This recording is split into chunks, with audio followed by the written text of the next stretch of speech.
শুভ দুপৰীয়া সকলোলৈকে আজি মই দুপৰীয়াৰ মাছৰ আঞ্জাখন ৰান্ধিবলৈ লৈছোঁ। এইকেইটা নিশ্চয় চিনি পাইছে, অমৰা। এই অমৰাকেইটা মোক মানুহজনে গুৱাহাটীৰ পৰা আনি দিছিলে। যিহেতু ইয়াত মই অমৰা বিচাৰি বিচাৰি হাইৰাণ, অমৰা নাপালোঁ, গতিকে মই অমৰাকেইটা যোগান ধৰিছিলে মোৰ মানুহজনে। এয়া অমৰাখিনি বইল কৰি লৈছোঁ এনেদৰে, লগত অকণমান আলু, লগতে নিমখ হালধিটো একেলগতে দিয়ে দিছোঁ, যিহেতু সহজ হয় তেতিয়া ৰান্ধিবলৈ। আৰু বিশেষ ইয়াত দৰকাৰ নহয়, এইকেইজনী জীয়া মাছ চব মিক্স মানে গৰৈ আৰু মাগুৰ এনেকৈ মিক্স মাছ মানে জীয়া মাছৰ লগতহে আচলতে এই আঞ্জাখন সোৱাদ হয়। আৰু লগতে জলকীয়া ফালি লৈছোঁ, অকণমান আদা নহৰু বাটি লৈছোঁ আৰু ধনিয়া আৰু মেথি দি তেল মাৰিম। ইয়াত বিশেষকৈ একো খৰচ নাই, খুব কম খৰচতে এই আঞ্জাখন খাবলৈ ভাল লাগে। এনেকৈ ৰান্ধি আপোনালোকেও খাব, ভিডিঅ'টো চাই থাকক।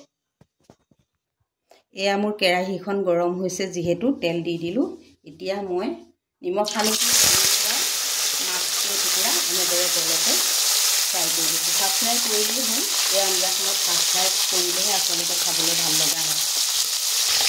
এইফালে মোৰ মাছকেইজনী ফ্ৰাই কৰা হৈছেই, হাফ ফ্ৰাই যিহেতু ফ্ৰাই কৰা হৈছেই আৰু এয়া হাফ ফ্ৰাই কৰা হৈছে। আনফালে মই সৰু মোৱা আৰু দনিকণা মাছৰ পাতত দিছোঁ। যিহেতু গাঁৱৰ ঘৰত সুবিধাবিলাক থাকে, খেৰ থাকে, ধান খেৰ থাকে, গতিকে পাতত দিবলৈ সুবিধা। ইয়াতনো ক'ত মই ধান খেৰ পাম, সেইবাবে মই এনেদৰে পাতত দিওঁ। খাবলৈ কিন্তু বহুত ভাল লাগে। মই আগতেও এনেদৰে পাতত দিছোঁ। আৰু এই অমৰাকেইটা যে দেখিছিল, এই অমৰাকেইটা আকৌ এবাৰ দেখাইছোঁ। এই অমৰাকেইটা মোৰ মানুহজনে গুৱাহাটীৰ পৰা আনিছিলে, দিছপুৰৰ MLA হোষ্টেল কোৱাৰ্টাৰৰ পৰা লৈ আহিছিলে আহোঁতে। মই বহুত কৈ আছিলোঁ যে অমৰা কেইটামান আনি দিবাচোন, যিহেতু মই গোটেই বজাৰ চলাত কৰিলোঁ, অমৰা কটোৱেই নাপালোঁ।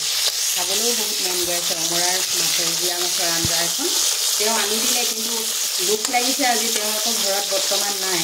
অমৰা আৰু মাছৰ আঞ্জাখন আমি ল'ৰা ছোৱালীহাল আৰু মই অকলেই খাব লাগিব, সেয়েহে বেয়াও লাগিছে তেওঁক এৰি খাবলৈ। কিন্তু অহা যিহেতু দেৰি হ'ব, গতিকে অমৰাকেইটা থৈ দিলেও বেয়া হৈ যাব, সেয়েহে ৰান্ধি পেলালোঁ। কিন্তু খাওঁতে হয়তো আৰু বেয়া লাগিব, যিহেতু মানুহজন বৰ্তমান গুৱাহাটীত আছে।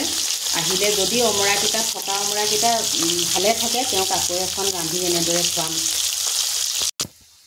মাছ ফ্ৰাই কৰা তেলখিনি যিহেতু ৰাহি হৈ গ'ল, বাচি গ'ল, গতিকে তাতেই মই অকণমান পাঁচফোৰণ দি দিছোঁ। আৰু এই আঞ্জাখনত পাঁচফোৰণ বা মেথি দিলে খাবলৈ বেছি ভাল লগা হয়, বিশেষ একো দিব নালাগে ইয়াত। এতিয়া মই পাঁচফোৰণখিনি অকণমান ফুটা হোৱালৈকে ৰৈ দিছোঁ। তাৰপাছত